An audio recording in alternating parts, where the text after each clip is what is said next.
안녕하십니까.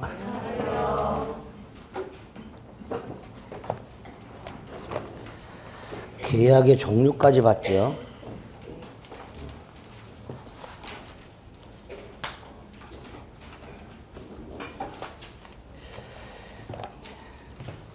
지난주까지 뭘 했는지 또 생각을 좀 해보겠습니다.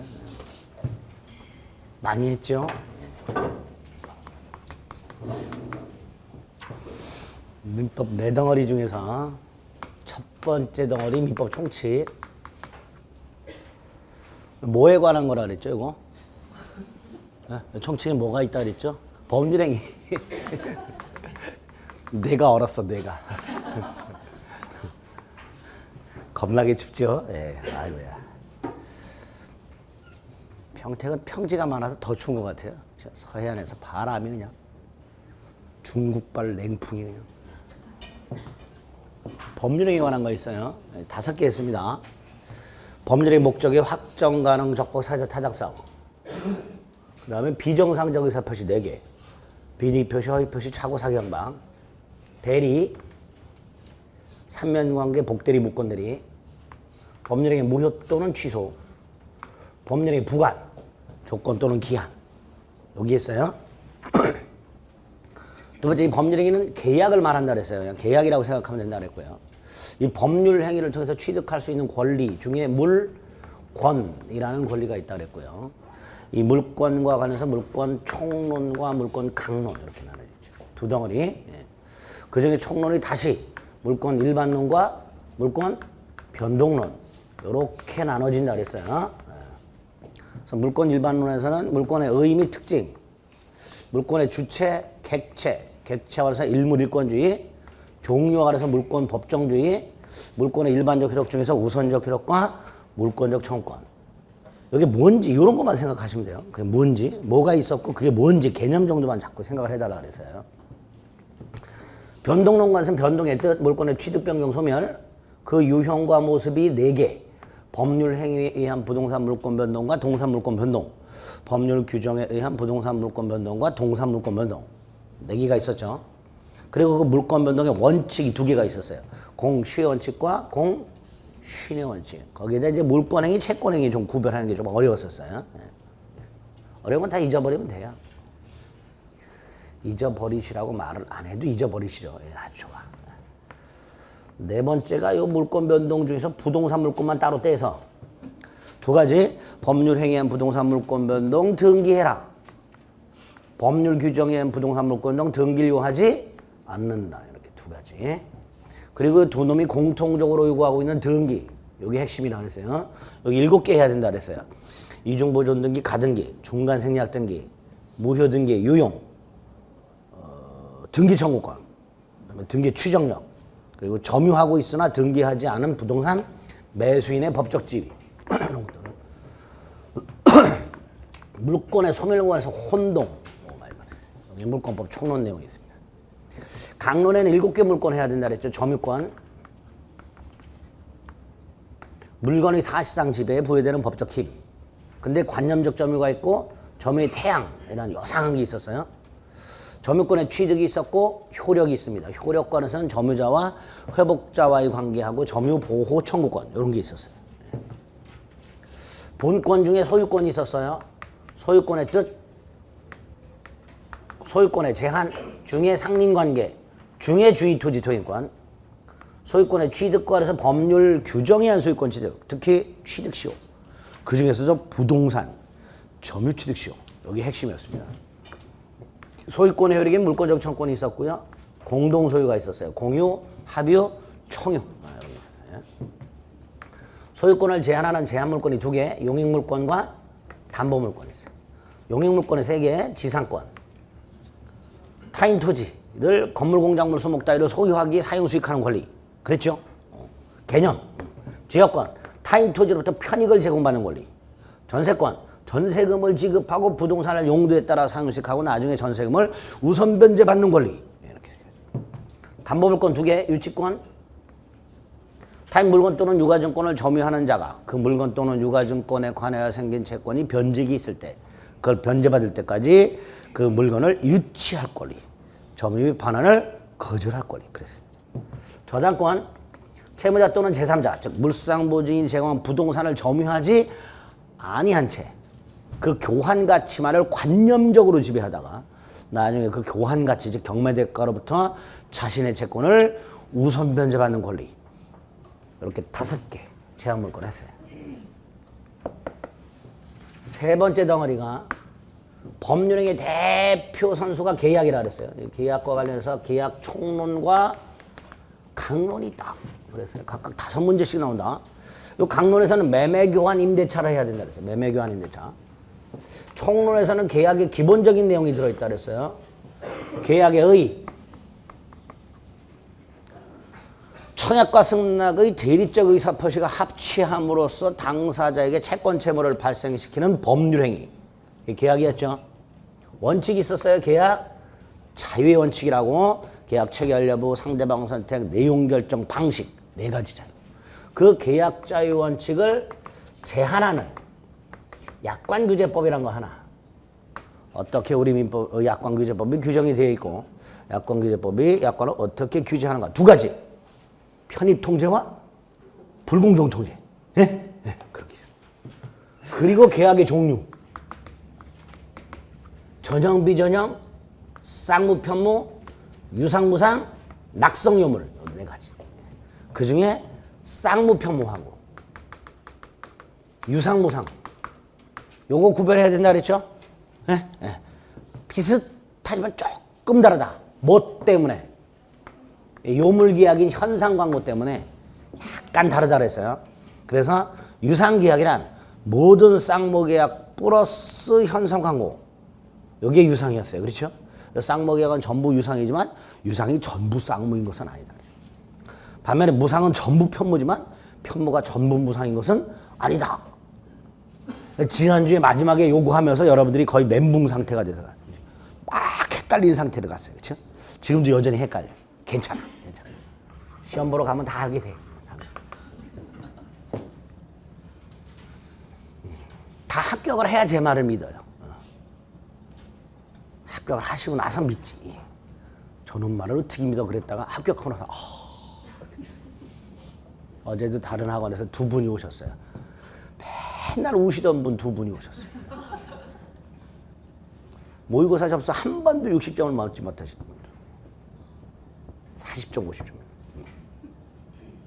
맨날 그러면 고득점을 합격해서 오셨어요. 본인은 이렇게 시험 보고 나서는 개론을 더 많이 맞은 줄 알았대. 맞춰보니까 민법이 훨씬 더 많이 맞았대. 그렇게 돼요? 그렇게 되는 거예요. 믿습니다. 여기까지 했어요, 지난주에. 계약의 종류까지. 자, 그럼 오늘은 계약 총론의 4번째 거. 계약의 성립.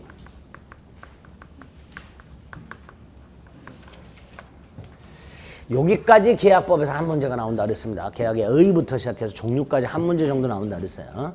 이 계약의 성립. 여기서 한 문제 또 나오죠. 계약의 성립은 계약의 체결을 말합니다. 자, 먼저 계약은 법률행위 일종입니다. 법률행위 일종. 따라서 법률행위의 일반적인 성립 요건, 모든 법률행위에 적용이 되는 법률행위의 일반적 성립 요건을 갖춰야 계약도 성립하게 됩니다. 자, 법률행위 일반적 성립 요건이 뭐가 있었죠? 네? 민법 총칙 첫날 했는데 6주 전에 했죠. 당사자, 목적, 의사표시. 요 3가지가 단독행위가 됐든 계약이 됐든 합동행위가 됐든 어떤 법률행위든 요 3가지는 꼭 갖춰야 성립한다. 모든 법률행위에 공통적으로 요구되는 성립요건. 그거를 법률행위의 일반적 성립요건 그랬고 당사자, 목적, 의사표시가 필요하다 그랬어요. 단독행위든 계약이든 합동행위든 요 3가지는 갖춰야 돼. 계약도 법률이니까 당연히 요 3가지 갖춰야 돼. 계약 당사자, 계약의 목적, 그 목적을 말로 표현해야 돼. 그게 뭐예요? 의사표시. 자, 여기에 이제 계약은 플러스해서 양당사자가 존재해야 돼요. 당연하죠? 계약을 혼자 체결하는 법은 없단 말이지. 양당사자가 존재해야 됩니다. 그 다음에 의사표시도 청약의 의사표시하고 승낙의 의사표시가 있어야 돼요. 두 개가 있어야 돼요. 계약은 청약과 승낙의 대립적 의사표시가 합치함으로 성립하는 법률행위라고 했습니다. 따라서 의사표시가 한 개만 있어서는 안 되고 두 개. 그것도 의사표시의 방향이 상대방을 향해 있고 그 목적이 서로 다른 대립적 의사표시. 두 가지가 필요합니다. and 이게 일치해야 돼. 당사자가 일치해야 돼. 당사자가 일치한다는 이런 거예요. 갑이 을에게 청약을 했어요. 그럼 누가 승낙을 해야 돼? 승낙을 하게 된다면 을이 해야죠. 을이. 근데 병이 승낙을 했어. 계약은 성립하지 않습니다. 이거 당연한 거예요. 갑이 을에게 결혼하자고 청혼을 했어. 옆에 있던 병이 수락을 해. 갑과 병이 혼인이 되냐 말이죠. 안 된단 말이야. 이거 당연한 거예요. 당연한 건데 두 번이나 답으로 나왔어요. 박스 쳐놓고 다음 중 계약이 성립하지 않는 경우를 고르면 두 번이나 나왔어요. 네? 고를 수 있어야 돼? 당연히 고르겠죠? 못 골라 시험장에서. 안 보여요. 안 보인다니까. 이게 눈에 안 들어온다니까. 명확하게 머릿속에 넣으셔야 돼. 예. 갑이 을에게 청약을 했을 때 을이 승낙을 해야 계약이 성립하고 병이 승낙하면 계약은 성립하지 않습니다. 아무것도 아닌 것 같은데 두 번이나 답으로 나왔습니다. 이렇게 당사자가 일치하는 걸 객관적 합, 주관적 합치라고 합니다. 주관적 합치. 요게 있어야 되고요. 두 번째, 청약과 승낙도 그 내용이 일치해야 돼요. 이것도 당연한 거예요. 갑이 물건을 팔면서 1억에 사라 그랬어요. 1억에 사라. 그랬더니 을이 9,999만 9,999원에 사겠다 그랬어. 딱 1원 차이가 나. 그래도 계약은 성립하지 않습니다. 판례가 이렇게 말을 합니다. 그 불일치하는 내용이 아무리 근소하더라도 계약은 성립하지 않는다. 이렇게 얘기합니다. 그러니까 이것도 정확하게 일치해야 돼요. 이거를 객관적 합치를 합니다. 이렇게 계약이 성립하려면 양당사자의 존재, 목적의 존재, 의사표시의 존재, 그리고 당사자 일치, 청약과 승낙의 의사표시, 내용의 일치. 요게 있어야 계약이 성립한다. 당연한 건데 말을 이렇게 하는 거예요. 우리 다 알아요. 계약이 이렇게 상식적으로 이렇게 일치해야 계약이 성립한다는 건 다 아는데 그거를 민법에서 멋있게 이렇게 말하는 거예요. 멋있죠? 당사자 일치보다는 주관적 합치가 훨씬 멋있죠? 청약과 승낙의 내용의 합치보다는 객관적 합치란 말이 훨씬 멋있어. 이렇게 폼나게 쓰는 거예요. 폼나게. 주관적 합치, 객관적 합치. 당연히 이게 불합치하면 계약은 성립한다, 안 한다? 안 하죠. 따라서 계약은 무효다, 취소다. 무효도 아니고 취소도 아니다 말이지. 그런 거 착각하시면 안 됩니다. 이게 불합치하면 계약은 불성립하는 거지 불성립 부존재하는 거예요. 무효 취소라고 하면 큰일 나죠. 무효다 취소는 계약이라는 법률행위가 성립이 되었다는 전제에서 효력 요건을 못 갖췄을 때 무효 또는 취소입니다. 따라서 당사자가 불합치하거나 청약과 승낙의 내용이 불합치한 경우 그 계약은 무효다. X. 무효가 아니라 불성립 또는 부존재. 이렇게 됩니다. 이때 이 불합치를 양당사자가 알고 있는 경우가 있어요. 알고. 요거를 의식적 불합치. 아, 멋있죠? 당사자가 알고 있다라고 말하는 것보다는 의식적 불합치. 오, 훨씬 멋있어. 그렇죠? 모르고 있는 거. 당사자가 몰라 이거보다는 무의식적 불합치. 훨씬 멋있어. 이렇게 말을 해요. 의식적 불합치, 무의식적 불합치. 양당사자가 서로 불합치한다는 걸 알고 있는 경우와 모르고 있는 대부분은 알아요. 1억에 사라 9천에 사겠다. 불합치하죠? 알아. 모르는 경우도 있어요. 미국 사람과 홍콩 사람이 호주에서 물건을 매매하면서 가격을 100달러 그랬어요. 달러는 100을 달라는 게 아니야. 달러를 말합니다. 달러. 달러로 쓸까요? 100달러 이렇게. 100달러가 더 낫다. 100달러 그러면 진짜 100을 달라 뭐 이런 의미로. 이때 미국 사람은 미국 달러라고 생각하고 있었고요. 홍콩 사람은 홍콩 달러라고 생각하고 있었어요. 근데 어디서 계약을 했어? 호주에서. 계약은 호주 달러로 체결됩니다. 근데 각과을은 이 미국 사람과 홍콩 사람은 알아요, 몰라요? 몰라요. 미국 사람은 미국 달러로 계약이 체결됐다라고 생각하고 있는 거고, 홍콩 사람은 홍콩 달러로 계약이 체결됐다라고 생각을 하고 있는 경우. 그런데 공교롭게도 장소가 호주여서 호주 달러로 계약이 체결돼. 그 장소. 그러니까 두 사람이 불합치하고 있다는 걸 모르는 이런 경우에 해당이 되는 거예요. 당연히 계약은 성립하지 않게 됩니다. 옛날에 자주 나왔던 예예요. 이거 요새는 안 나오죠. 정리합니다. 당사자 및 청약과 승낙의 의사표시가 일치, 즉 주관적 합치, 객관적 합치가 있어야 계약이 성립한다. 이게 첫 번째. 불합치하면 계약은 성립하지 않는다. 무효 취소하고는 구별하자. 무효 취소하고는 구별하자. 세 번째, 그 불합치를 당사자가 아는 경우와 모르는 경우가 있다.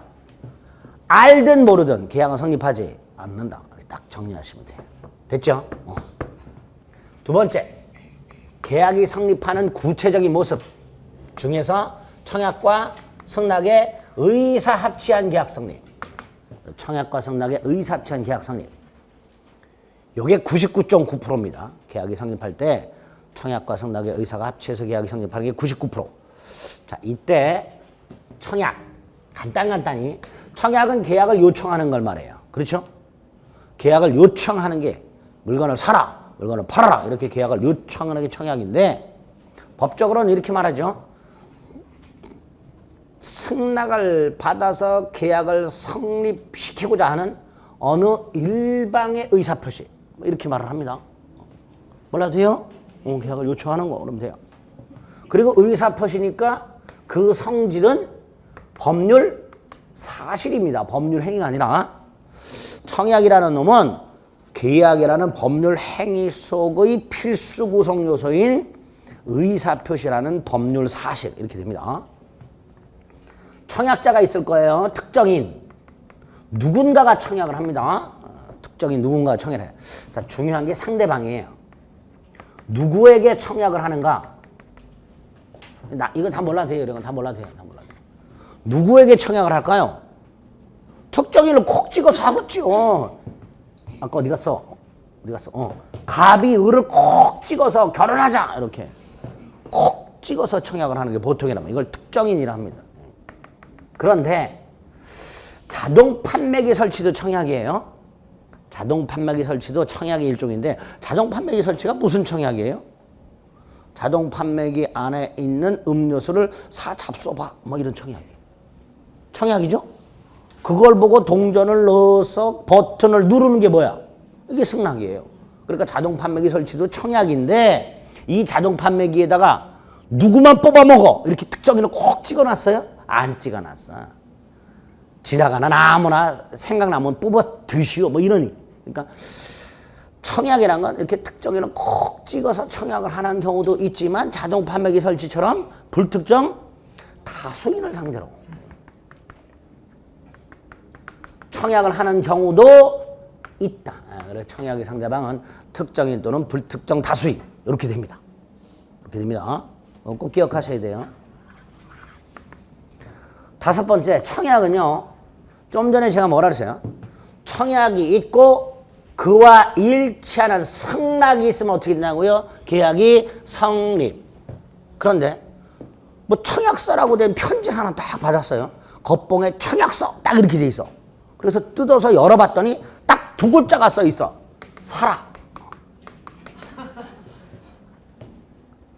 뭐 마광수 교수님의 소설이요 뭐요? 뭘 사라는 거예요 도대체? 이 청약이라 할 수 있어요 없어요?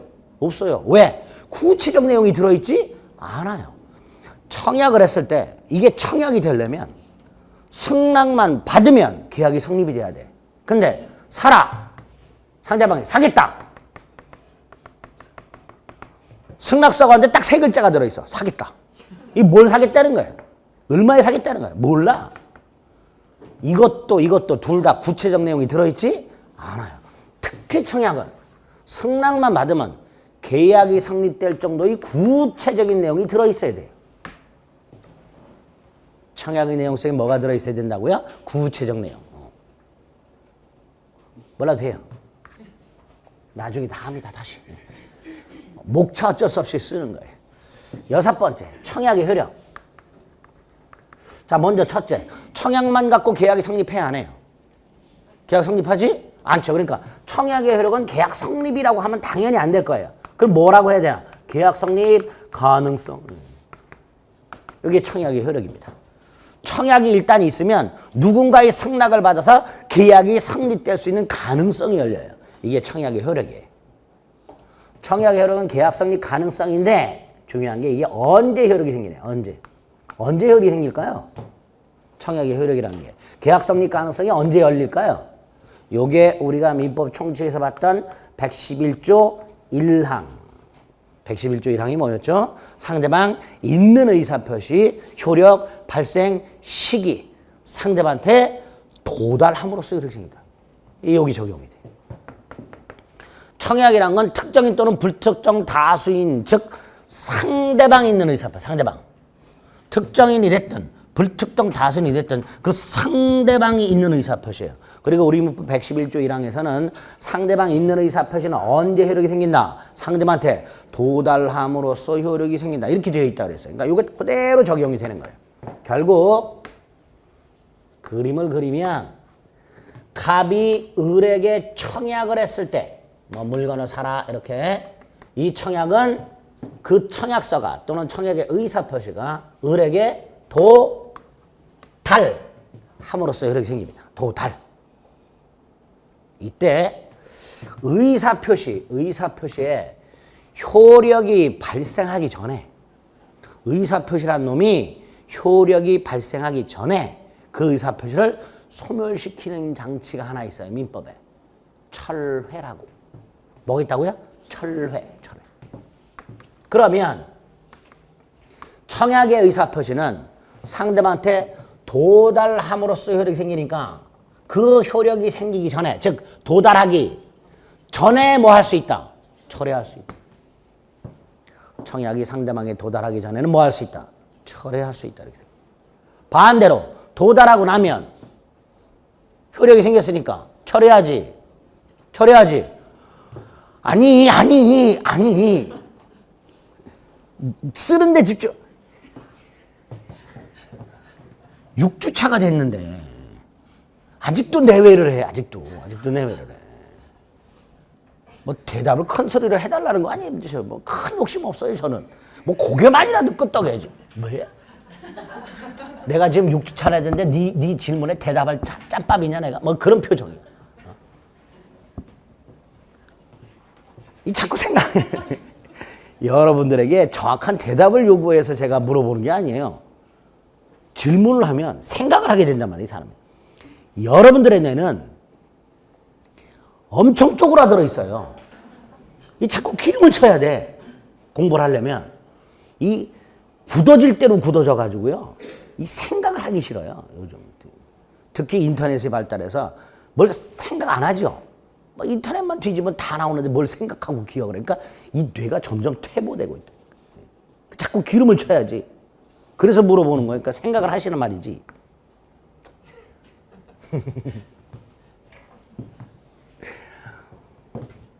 도달하면 효력이 생기니까 도달 전에는 철회할 수 있다. 도달 후에는 철회할 수 없다. 요거를 우리 민법이 527조에서 청약의 구속력이라고 해요.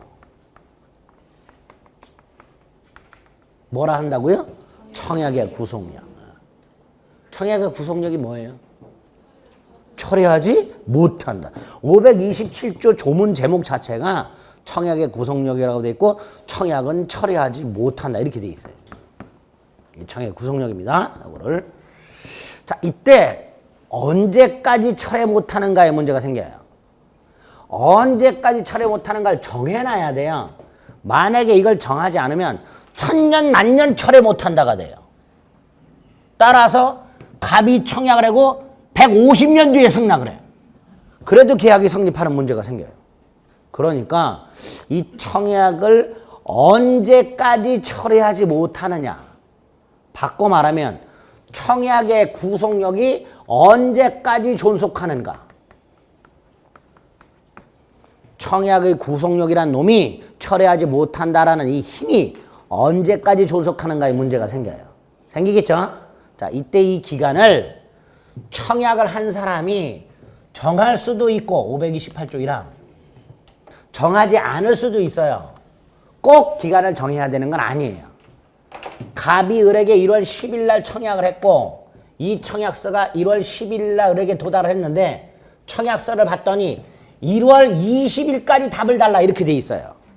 그럼 기간이 1월 20일까지 되는 거예요. 그런데 언제까지 답을 달라라는 게 없어. 기간 안 정했어. 괜찮아요. 상당한 기간이에요. 상당. 청약의 효력이 유지가 된다. 이때 상당한 기간이 어느 정도인지는 저한테 묻지 마세요. 경우에 따라 달라. 뭐 일주일도 있고 열흘도 있고 보름도 있고 그래요. 멀리 떨어져 있으면 한 보름. 옆에 쫙 붙어 있으면 뭐 일주일 뭐 이렇게 되는 거예요. 어쨌든 청약은 철회하지 못한다를 청약의 구속력이라 하는데 이 청약의 구속력이 천년만년 유지될 수는 없으니까 과연 이 청약의 구속력이 언제까지 존속하는가에 문제가 생기고 이 존속기간을 청약자가 정한 경우도 있고 정하지 않은 경우도 있어요. 그렇죠? 자, 정하든 정하지 않았든 어쨌든 요 기간 동안 청약의 구속력이 유지가 돼요. 즉 청약의 효력이 요 기간 동안만 존속을 하는 거예요. 그러니까 만약에 요 기간 동안에 갑이 을로부터 승낙을 받지 못한 채 기간이 지나버리면 청약은 효력이 상실. 요 두 가지 조문이 이렇게 만들어 놨어요. 청약자가 기간을 정한 경우 그 기간 내 승낙 통지를 받지 못한 때 청약은 효력을 잃는다.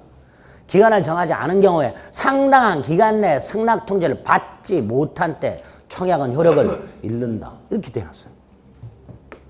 그러니까 요 기간 동안에 승낙을 받지 못한 채 기간이 경과하면서 청약의 효력이 상실이 됐어. 청약의 효력이 상실된 상태에서 승낙이 도달했어. 계약은 성립한다 안 한다?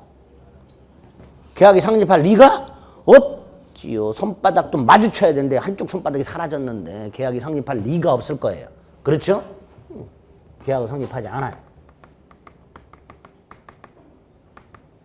다만 요거를 청약의 효력이 상실된 후에 도달한 승낙을 우리 민법이 연착한 승낙이라고 530조에서 청약자가 얘가 을이 보낸 승낙이 연착을 했을 때 이 갑이 새 청약으로 볼 수 있다 이렇게 나왔어요.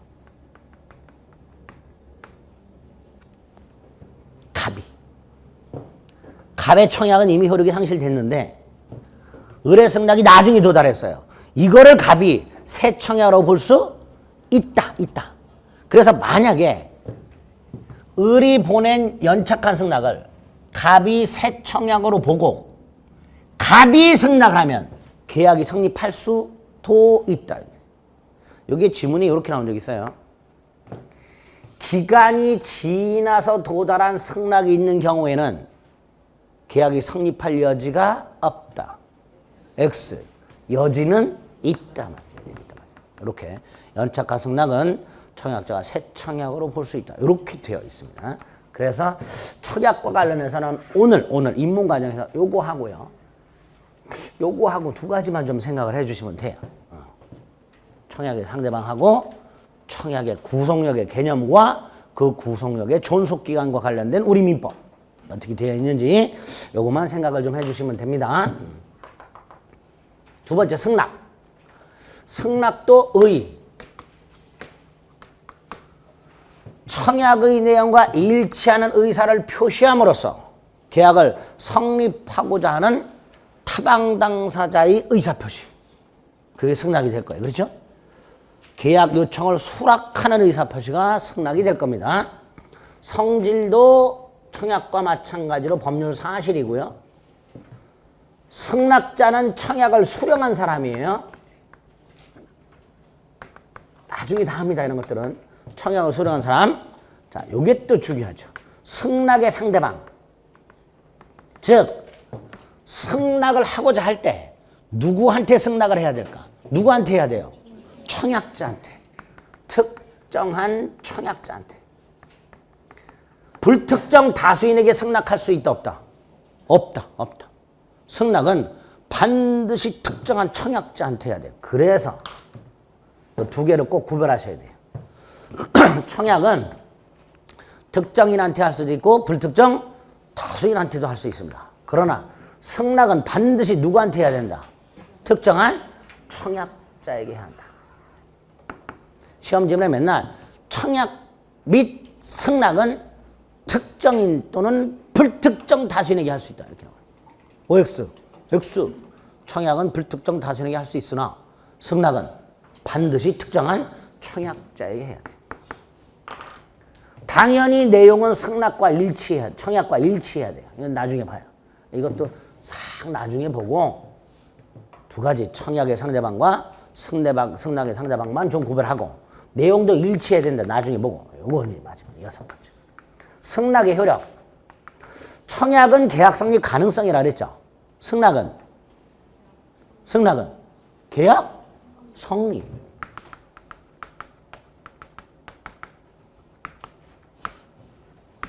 청약은 계약 성립 가능성이 청약의 효력이고 이에 대응하는 승낙을 받음으로써 계약이 성립하니까 승낙의 효력이란 곧 계약 성립을 말합니다. 따라서 승낙의 효력이 언제 발생하는가는 곧 계약이 언제 성립하는가의 문제예요. 승낙의 효력이 언제 발생하는가 이퀄 계약이 언제 성립하는가. 두 번째, 승낙도 상대방이 있는 의사표시죠. 언제 효력이 발생해요? 상대방한테 도달할 때. 그 상대방이 누구야? 특정한 청약자. 그래서 승낙의 효력이 언제 발생하는가? 승낙이 누구에게? 청약자에게. 언제? 도달한 때. 단, 이 청약의 효력이 상실된 다음에 도달하면 돼요? 안 돼요? 안 되니까 앞에 뭐가 하나 전제가 붙어야 돼요. 뭐? 기간 내. 무슨 기간? 청약의 구속력이 존속하는 동안. 기간 내에 승낙이 청약자한테 도달한 때 계약이 성립을 해요. 그러니까 이 청약의 구속력의 존속기간은 어떤 의미도 가져요? 승낙기간의 의미도 갖게 돼요. 조금 어렵게 말하면 기간 내에 청약자에게 도달한 승낙만 계약을 성립시킬 수 있게 됩니다. 같은 말이죠. 이거를 승낙 적격 이렇게 불러요. 으아, 말이 더럽게 어려워. 뭐야 이게 도대체. 돌아버리겠어.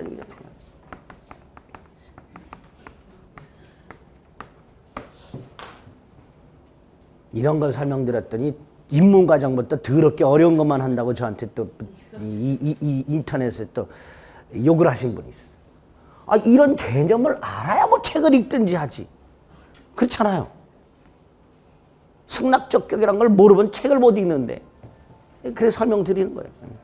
그런데 한 번 들어갖고는 안 와닿아요. 자꾸 생각하고 해야 돼. 자, 다시 정리. 승낙은 상대방이 특정한 청약자. 그 승낙의 효력은 계약 성립. 언제 효력이 생기느냐. 즉 계약이 언제 성립하느냐. 이 기간 내에 청약자한테 도달한 때. 그래서 이 기간은 청약의 구속력의 존속기간이면서 승낙 기간이고 요 기간 내에 청약자한테 도달한 승낙만이 계약을 성립시킬 수 있는 적법한 자격. 그걸 뭐란다? 승낙 적격. 그 존속기간에 해당이 됩니다. 여기까지. 그 다음에 이제 요거와 관련해서 아주 겁나게 어려운 게 하나 나와요. 531조. 요건 아예 생각도 안 합니다, 지금. 괜히 했다가 잘 정리된 거 머리 뒤죽박죽 되니까 원칙만원을 기억합니다. 여기 예외가 하나 있어. 예외. 격지자 간의 계약은 승낙 통지를 발송할 때 성립한다 라는 씨잘데기 없는 조문이 하나 있어요. 그래서 요게 좀 어려워요. 요건 나중에 할 거예요. 원칙만원을 기억을 합니다. 요게 청약과 승낙의 의사취한 계약 성립에서 오늘 여러분들이 개념을 잡아둬야 될 내용들이에요. 뼈대는 요런 거고요. 그 중에서 요 상대방과 효력 요 두 가지만 좀 생각을 해주시면 돼요. 아시겠죠? 개념이 좀 어려워요. 자, 이렇게 계약은 청약과 승낙의 의사치로 성립하는 게 99%라 했습니다. 그런데 승낙 없이 계약이 성립하는 경우가 있어요. 승낙 없이. 청약만 있고 승낙은 없는데 계약이 성립하는 경우가 두 가지가 있습니다. 우리 민법에 532조, 533조 의사 실현에 의한 계약 성립과 교차 청약에 의한 계약 성립이 있어요.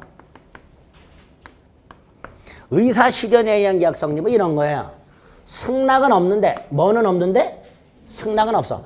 청약은 있어요. 근데 승낙은 없어. 없는데 이거 대신 승낙으로 볼 수 있는 일정한 사실이 있어. 상대방이 승낙의 의사를 표시한 적은 없지만 그 상대방의 행동을 봤더니 승낙한 걸로 봐도 무방하다. 이런 경우가 있어요. 지금은 그런 경우가 거의 없지만 옛날에 이사를 가면 다음날 현관문 앞에 뭐가 딱 떨어져 있어요. 신문. 뭐가 떨어져 있다고요? 신문. 그 보급소에서는 귀신같이 알아요. 신문. 이사 온 거를. 그 다음날 오면 신문이 몇 종류가 타닥 쌓여 있어요. 조중동을 비롯해서. 이 신문이 현관문 앞에 쌓여 있는 거. 이거 뭘까요? 청약. 우리 신문 봐주세요라는 청약이. 이걸 보고 그 신문에 보급소 사진이 찍혀 있어요. 도장 이만한 게 뻑. 전화 걸어서 내일부터 넣어주세요. 그게 승낙이에요. 그렇죠? 그런데 내일부터 넣어주세요 라고 하지 않고 그냥 신문을 집어서 집으로 가지고 들어갔어. 그게 이거예요. 그러면 신문값 내야 돼요. 계약이 성립합니다. 언제? 집어서 집으로 들고 들어가는 순간 계약은 성립하는 거예요. 아무리 보고 나서 안 본 것처럼 그대로 접어서 내놨다 하더라도 이미 집어서 들고 들어가는 순간 계약이 성립합니다. 그걸 뭐라 한다? 의사, 실현에 의한 계약 성립 이렇게 불러. 승낙은 없으나 승낙으로 볼 수 있는 일정한 사실이 있을 때 계약이 성립한 것으로 본다. 이걸 의사, 실현에 의한 계약 성립을 합니다. 두 번째 교차청약. 갑이요. 을에게 야, 내 노트북을 50만 원에 사라 라고 카톡을 보냈어요. 청약이에요. 근데 얘가 그 카톡을 확인하지 않고 갑에게 야, 네 노트북 50만 원에 팔어 라고 을도 청약을 했어. 갑이 을에게 청약을 했고 을은 그 사실을 모르고 갑에게 청약을 했어. 그런데 놀라운 사실. 내용이 똑같아. 아주 놀랍죠? 아마 둘 다 소름이 돋을 거예요. 어떻게 알았지? 뭐 이렇게. 이렇게 갑이 을에게 청약을 했고 을도 갑에게 공교롭게 청약을 했는데 더욱더 놀라운 사실은 내용이 일치. 양 청약의 내용이 일치. 원래 계약이 성립하려면 갑의 청약에 대해서 을이 승낙을 해야 되고 을의 청약에 대해서 갑이 승낙을 해야 돼요. 그렇죠? 그런데 청약, 양 청약의 내용이 일치하니까 굳이 각 청약에 대하여 따로 승낙을 할 필요 뭐가 있느냐 말이지. 양 청약만으로 계약이 성립한다. 그걸 뭐라 한다? 교차 청약에 의한 계약 성립이라 합니다. 양 청약이 모두 도달할 때 계약은 성립하게 되면 이렇게 532조와 533조에서 승낙 없이도 계약이 성립하는 두 가지 형태를 우리 민법이 규정하고 있다. 여기까지가 계약 성립의 모습이에요. 어렵지 않죠? 그래서 계약 성립관에서 청약과 승낙의 의사취한 계약 성립과 교차 청약 및 의사 실현에 의한 계약 성립을 받습니다. 그 다음에 우리 교재를 보면 221페이지에 동시이행의 항변권이 나와 있는데 이 동시이행의 항변권을 보기 전에 하나 미리 개념을 좀 생각해 봐야 될 게 있어요. 계약이 성립이 됐습니다. 계약이 체결됐어요. 다 유효한 건 아니죠. 우리가 민법 총칙에서도 법률행위가 성립을 했다 해서 그 법률행위가 다 유효한 것은 아니라 그랬습니다. 법률행위가 성립을 한 다음에 효력 요건을 갖췄는지를 판단해야 되고 만약에 효력 요건을 갖추지 못하면 그 법률행위는 무효 그랬었어요. 기억나시죠? 똑같아요. 계약이 성립했다 해서 그 계약이 다 유효한 건 아니에요. 그래서 효력 요건을 봐야 됩니다. 계약은 성립했다. 그 다음에 뭘 본다? 효력 요건.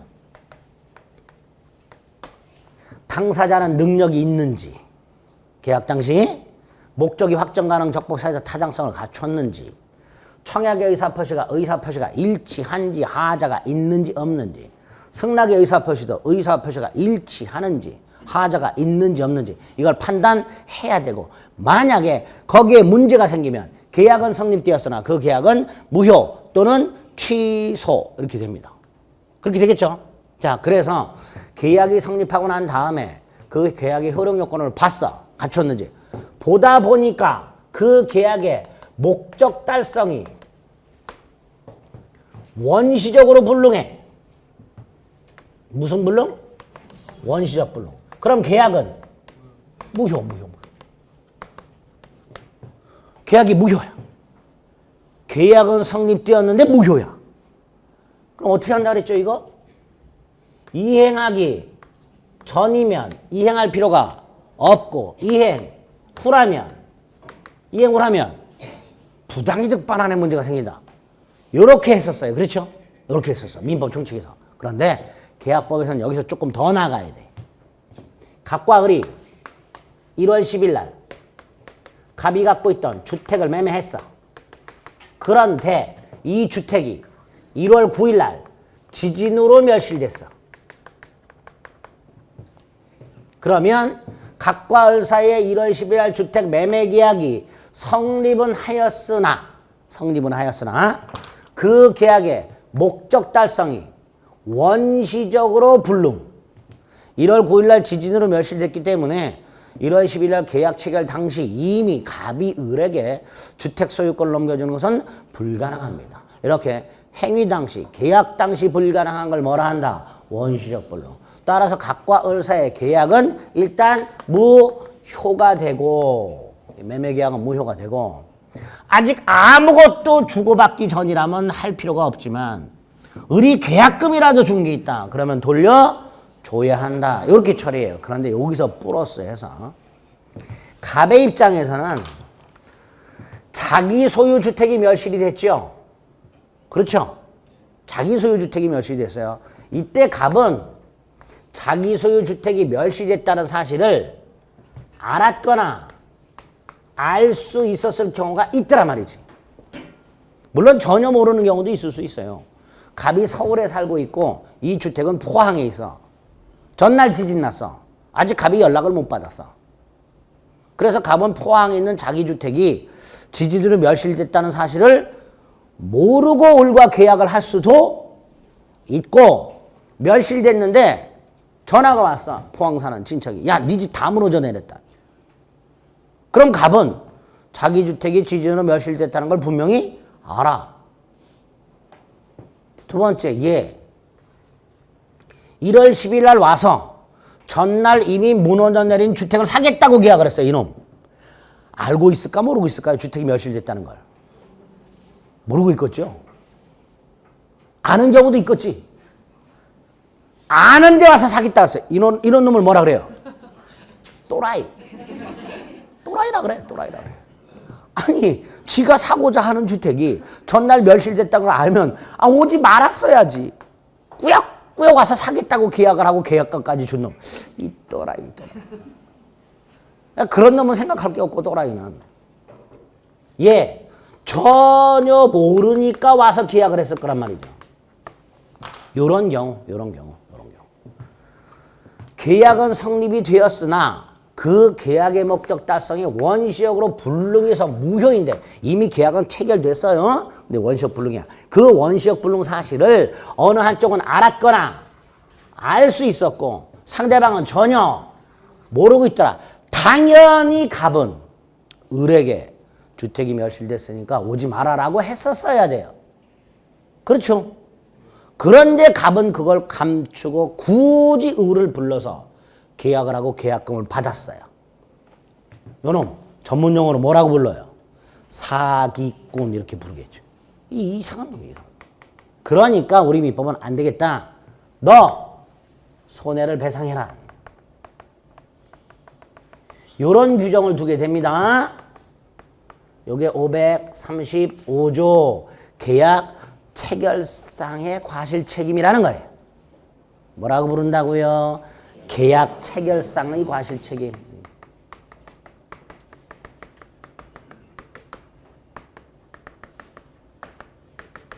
원래 계약 체결상의 과실책임은 이론적으로 이게 아니에요. 원래 계약 체결상의 과실책임은 굉장히 어려운 개념이에요. 고맙게도 그 원래의 개념은 우리 시험에 없고요. 민법 535조만 물어봅니다. 그래서 혹시라도 교과서에 계약 체결상의 과실책임이라는 게 이론적으로 설명이 되어 있는 책들이 있어요. 쳐다도 보지 마세요. 괜히 봤다가 머리 깨집니다. 이거 아직도 학자들이 논문을 쓰고 있는 부분이에요. 이거. 아직도 개념이 정확하게 정리가 안 된 부분입니다. 이거. 그러니까 괜히 그런 거 써 있는 책 보고서 머리 지진나지 말고 법적인 민법적 개념만 기억하자고요. 민법에서 말하는 계약 체결상의 과실책임이란 정리합니다. 계약은 성립이 되었으나 목적 달성이 원시적 불능에서 무효인 경우에 그 사실을 알았거나 알 수 있었을 자가 선의 무과실의 상대방에게 발생한 손해를 배상할 책임을 뭐라 한다? 계약 체결상의 과실책임이라 한다. 의 하나. 그 다음에 이런 계약 체결상의 과실책임이 성립하기 위한 요건, 계약 체결상의 과실책임이 성립했을 때 효과, 기본적인 목차가 요 세 가지예요. 계약법에 있는 각종 제도들, 계약 체결상의 과실책임이라든가 동시이행의 항변권이라든가 위험부담이라든가 제3자를 위한 계약 같은 이런 계약 총론에 있는 기본적인 제도들의 목차가 의, 요건, 효과입니다. 그런데 그 의 속에 요건이 다 들어있어. 지금 의를 말씀드렸어요. 뭐라고? 계약은 성립되었으나 목적 달성이 원시적으로 불능해서 그 계약이 무효인 경우에 그 사실을 알았거나 알 수 있었을 자가 선의 무과실의 상대방에게 발생한 손해를 배상할 책임을 말한다. 이게 계약 체결상의 과실책임의 뜻이었어요. 그렇죠? 요건 의를 쪼개면 돼요. 첫째, 계약은 성립되었으나 목적 달성이 원시적 불능으로 무효일 것. 첫 번째 요건. 두 번째, 어느 일방은 그 사실 알았거나 알 수 있었을 것. 세 번째, 상대방은 선의 무과실일 것, 전혀 모르고 있을 것. 마지막으로 상대방에게 손해가 발생하였을 것. 네 가지 요건. 의를 쪼개면 요건이 나옵니다. 특히 요 세 번째 요건. 상대방은 선의 앤드 무과실. 자기가 사고자 하는 주택이 전날 멸실됐다는 사실을 전혀 모르고 있을 것. 요걸 고급스럽게 뭘 한다? 선의 무과실. 요거 맨날 이렇게 나옵니다. 상대방은 선의이기만 하면 족하고 과실 유무는 따지지 않는다. X. 상대방은 선의 앤드 무과실해야 된다. 요게 지문으로 간간히 나옵니다. 요건도 머릿속에 넣으셔야 돼요. 효과는 손해배상 책임을 말해요. 이 손해배상 책임 이게 어려워. 이건 나중에 합니다. 계약과 관련된 손해배상 책임이 두 개가 있어요. 신뢰이익, 신뢰손해배상이 있고 이행이익, 이행손해배상이 있어요. 말만 들어도 머리가 아프죠? 머리 안 아프신 분? 안 합니다. 그래서 이거 나중에 합니다. 그래서 나중에 계약과 관련된 손해배상이 두 개, 그걸 구별할 수 있어야 돼요. 예? 구별해야 돼요. 나중에. 지금 안 합니다. 오늘은 그냥 손해배상 책임이 발생 이렇게만 기억하시면 돼요. 효과는 뭐라고요? 손해배상 책임의 발생. 이렇게. 요게 계약 체결상의 과실책임이라는 놈입니다. 됐죠? 계약 성립관에서 요거 한 놈 기억해 주시면 돼요. 자, 계약이 성립이 됐습니다. 그러면 효력이 생겨요. 효력 요건을 갖추면 계약의 효력은 계약 당사자에게 채권, 채무가 발생하는 게 계약의 효력인데 이 채권, 채무가 양 당사자에게 발생하는 계약이 있었어요. 그걸 뭐라 했죠? 쌍무. 요 쌍무 계약에만 적용이 되는 공통적인 효력 두 가지가 나옵니다. 모든 계약에 공통적으로 적용되는 게 아니라 쌍무 계약에만 적용되는 쌍무 계약의 효력 둘이 나와요. 동시 이행의 항변권하고 위헌 부담이라는 거 하고요. 자, 왜 이 두 가지가 문제가 되는가? 간단히 생각을 해보면 또 답이 나와요. 쌍무 계약이란 예를 들어 갑과 을이 매매를 했어요. 물건 파는 사람을 매도인이라 했고 사는 사람을 매수인이라 했어요. 이때 매매 계약을 하게 되면요. 매도인, 채무 생기죠.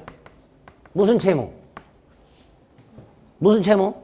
예컨대 A 토지를 매매했어요. 갑의 채무는 뭐예요? A 토지 재산권 이전 채무. 그렇죠? 갑은에게 A 토지 소유권을 넘겨주기로 약속을 했으니까 매도인은 A 토지 재산권 이전 채무가 생겼어요. 을은 대금 지급 채무가 생겼어요. 이렇게 쌍무 계약을 체결하면 양 당사자에게 채무가 생기는데 이 양 채무가 대가적이에요. 무슨 적? 대가적이란 건 뭐 고급스럽게 생각 안 해도 돼요. 쉽게 그냥 네가 하니까 나도 한다 이런 뜻이에요. 네가 하니까 나도 한다. 이게 대가적이에요. 그럼 말을 엮어볼게요.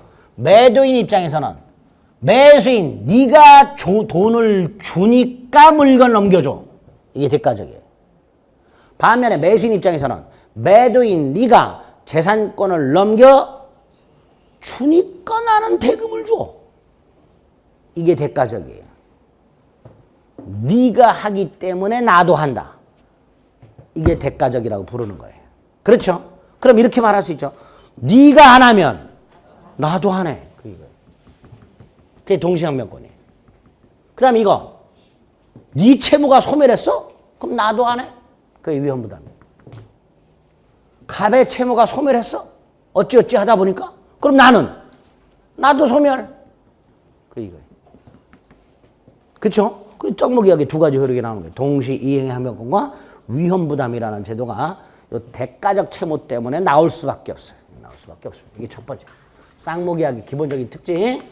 양 채무가 서로 뭐다? 대가적이다. 네가 하기 때문에 나도 하는 관계를 대가적이라 한다. 그래서 네가 안 하면 네가 할 때까지 나도 못해. 라는 거 하나 하고 네 채무가 소멸했어? 그럼 나도 소멸해야지. 이런 관계가 성립하게 됩니다. 그게 각각 동시 이행의 항변권과 위헌 부담이라는 제도예요. 어때요? 동시 항변권과 위헌 부담도 각각 의, 요건, 효과. 요놈도 의, 요건, 효과. 요 세 덩어리를 오늘 간단히 보셔야 돼. 개념 잡기 위해서. 조금 쉬었다 보겠습니다. 오늘은.